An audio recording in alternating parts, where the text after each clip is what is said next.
Ifuatayo ni taarifa ya wazee wa mkoa wa Pwani kuhusu kupongeza na kuunga mkono hotuba ya Mheshimiwa Rais Dr. Samia Suluhu Hassan. Sisi wazee wa mkoa wa Pwani tumekutana leo kutoa kauli yetu rasmi kwa umma wa Tanzania na kupitia vyombo vya habari baada ya kufuatilia hotuba ya Mheshimiwa Rais wa Jamhuri ya Muungano wa Tanzania Mheshimiwa Dr. Samia Suluhu Hassan aliyoitoa jana tarehe 2 mwezi wa 12 mwaka 2025 wakati alipolihutubia taifa kupitia mazungumzo yake na wazee wa mkoa wa Dar es Salaam. Baada ya kuisikia na kuichambua hotuba yake kwa makini, sisi wazee wa mkoa wa Pwani tunatoa pongezi zetu za dhati na kuunga mkono kwa nguvu zote maelekezo, maono na msimamo ambao Mheshimiwa Rais Samia aliueleza katika hotuba yake ambayo unaiweka nchi katika mwelekeo sahihi wa maendeleo. Kwa nini sisi wazee wa Pwani tunampongeza Mheshimiwa Rais Samia kwa hotuba yake ya jana? Tunampongeza Mheshimiwa Rais kwa mambo au maeneo yafuatayo. Kwanza ni kuwa hotuba yake ilionyesha uongozi ulio mahiri na thabiti, wenye maono, hekima na utulivu unaoliletea taifa letu dira, matumaini na mwelekeo imara wa maendeleo.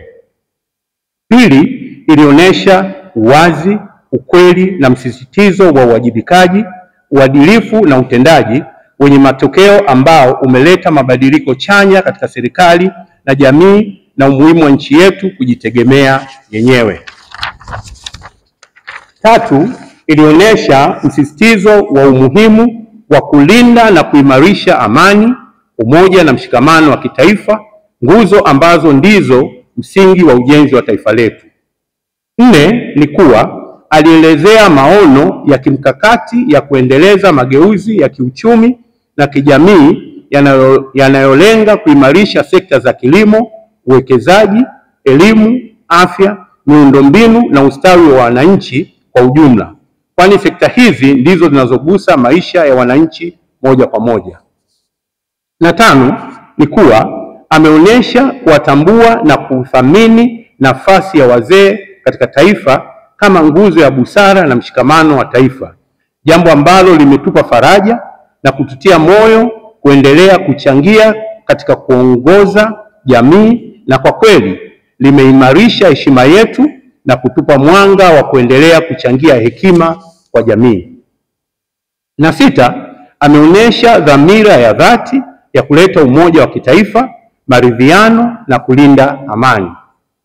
Saba, ameonyesha pia nafasi ya wazazi katika malezi ya watoto wetu na wajibu wa vijana kuwa wazalendo wa nchi yao katika taifa letu.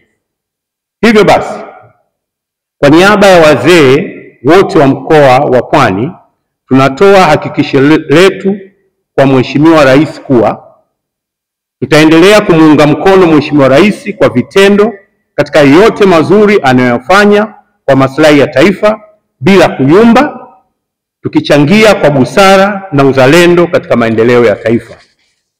Tutasimama imara na tutakuwa mstari wa mbele kudumisha na kuilinda amani, umoja, uadilifu na maadili ya taifa letu ambayo ndiyo msingi wa ustawi wa nchi yetu.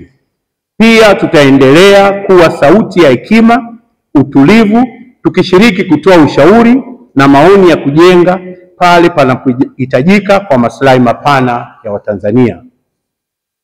Tunatoa wito kwa vijana kujitambua, kuishi kwa maadili na kuendeleza uzalendo wa kweli kwa kuitetea nchi yao kwa njia halali zinazojenga heshima.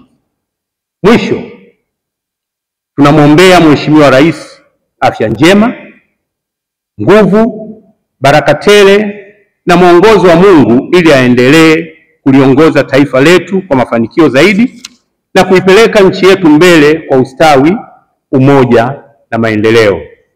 Mungu ibariki Tanzania. Mungu mbariki rais wetu Mheshimiwa Dr. Samia Suluhu Hassan. Imetolewa na wazee wa mkoa wa Pwani leo tarehe 3 Desemba 2025. Asanteni sana.